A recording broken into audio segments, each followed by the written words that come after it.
Even for people who have really good English, if you don't understand the IELTS scoring system, then your potential score is going to be limited. If you take the time to actually understand how IELTS is scored, then you will know exactly what you need to do in order to increase your score. It's worth taking this time. The scoring system changes according to which module you are working on. And here we're going to talk about the Task 1 writing scoring system. There are some really good reasons why it is worth taking the time to understand the writing system. Firstly, if you know this stuff, then you're going to write your answer in a way that directly targets what the examiner is looking for. And then also, when you know how the scoring system works, you're going to save yourself a lot of time because you know exactly what you need to work on. So, all in all, if you don't know much about how your Task 1 answer is scored, you're probably losing points. And this video will fix the problem for you, so keep watching.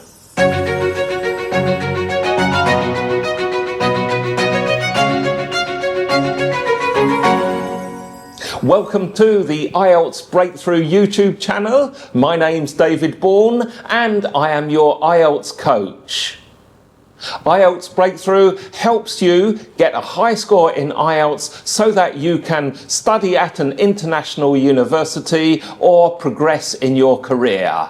Make sure that you subscribe, hit the notification bell so that you get access to all of the free tutorials on IELTS test taking strategies and increase your score. When we talk about the IELTS scoring system for writing Task 1, we can divide it into two main areas. The first area is information delivery, and then the second area is technical competence. Let's dive deep into information delivery then to begin with. Here's the thing you need to think about. Your reader and the questions that they have when they approach this text. In this case, of course, your reader is going to be the examiner. Here are the questions that the examiner is asking themselves. What is happening here? How can I get through this easily? Your job in the information delivery section is to fully answer those questions. Basically, the stronger your answer to these questions are, then the higher your score is going to be. There are two features of information delivery that you need to be aware of. The first is analysis, and the second is organisation. Let me explain analysis to you now. Analysis generally is how you describe the data points that are shown in the Task 1 graph. Or if you're general training, it is how you complete the bullet points that are shown. There are 3 points here. Firstly, you need to highlight the important data points. Secondly, you need to cover all of the data points that are shown in the graph or the points made in the bullet pointed instructions for general training. And then point number 3 is you need to make sure that you accurately describe those. The second feature is how you organise all of this information. Organisation helps answer the examiner's question of how can I get through this easily. There are 4 points to remember with organisation. The first is just an overall principle where you need to make sure that your whole Task 1 written answer is easy for the reader to follow. And there are some specific tools for doing this. The first tool is to use paragraphs, where one paragraph represents one category. Each paragraph has to have a clear focus, and to choose that focus, you simply identify the category of the chart that you are explaining.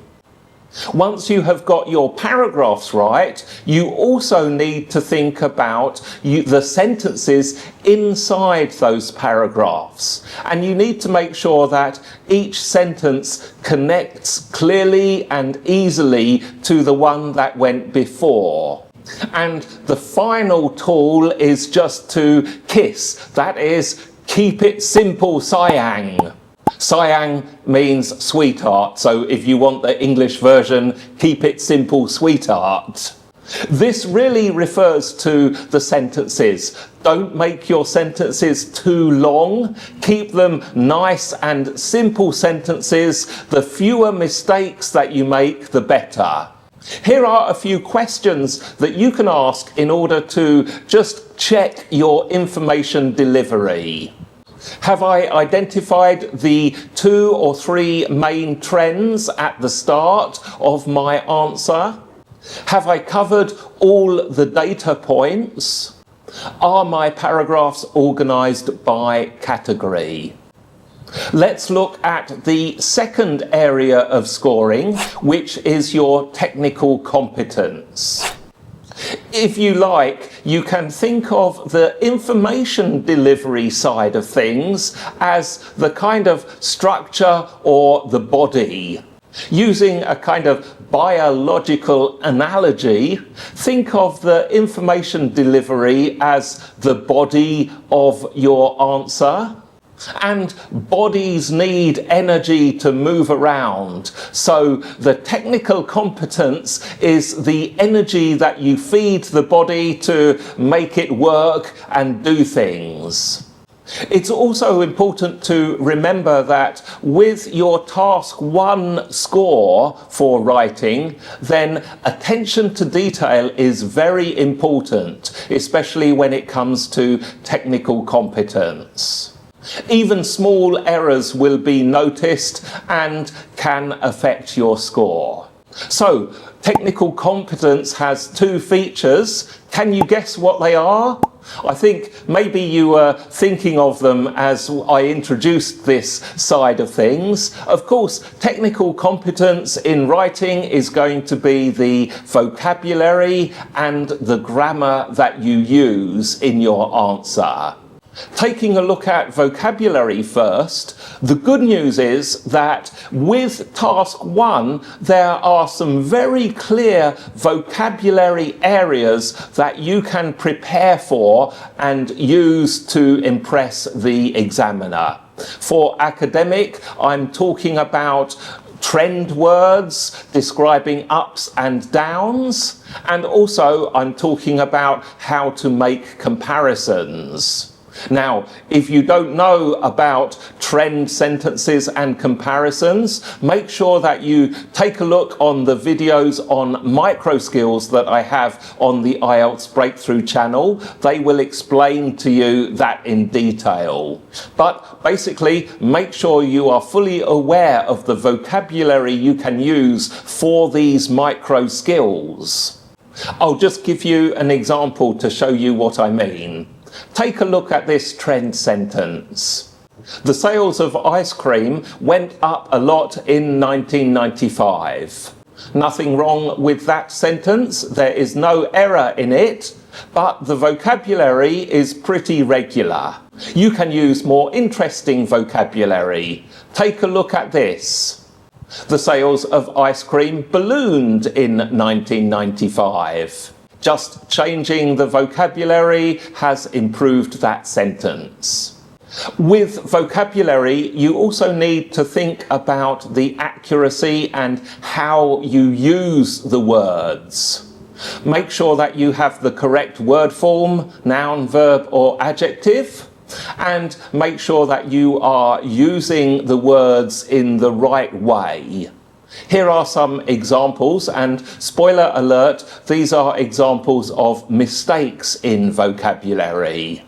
There was a rising in the sales of ice cream. The sales of ice cream was more outstanding than the sales of soft drinks. The second feature then of your technical competence is grammar. And grammar again is range and accuracy. With the range, you need to think about using simple and complex sentences. Accuracy is how many mistakes in grammar do you make, and are they big or small mistakes? Take a look at these examples. See if you can spot the mistake here. The sales of ice cream was rising in 1995. And of course, we have a tense error here. Here is the second example. The sales of ice cream rose in 1995 and then increasing in 1996. So the first part of that sentence is correct, and then the second part is incorrect.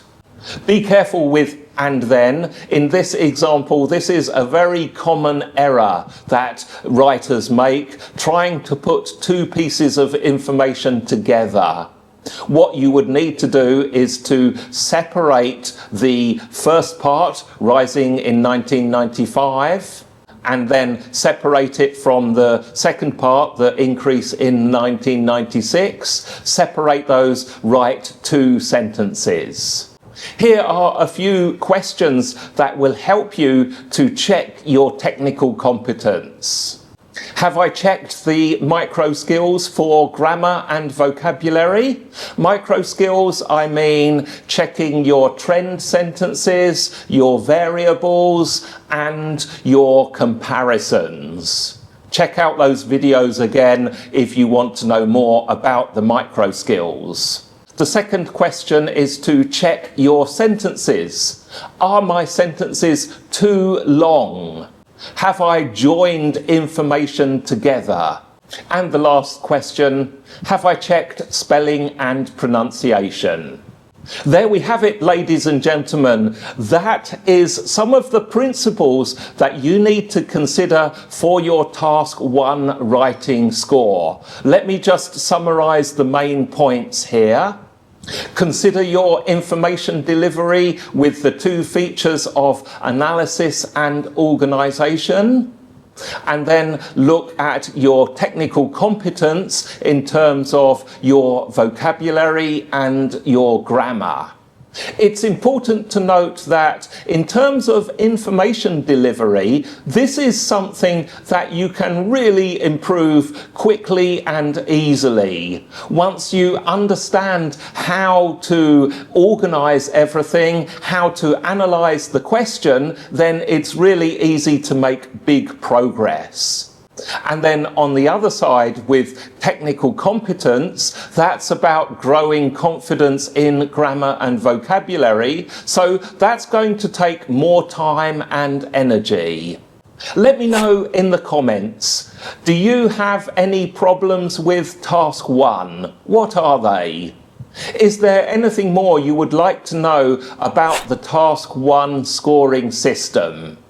And make sure that you check out the other videos on Task 1, because these videos will also give you some really important tips and strategies on how you can improve your score. All right, thank you so much for being with me to the end of this useful video, and I will see you in the next one. Have a fantastic morning, afternoon, evening, day or weekend, whatever you're doing. I'll see you soon.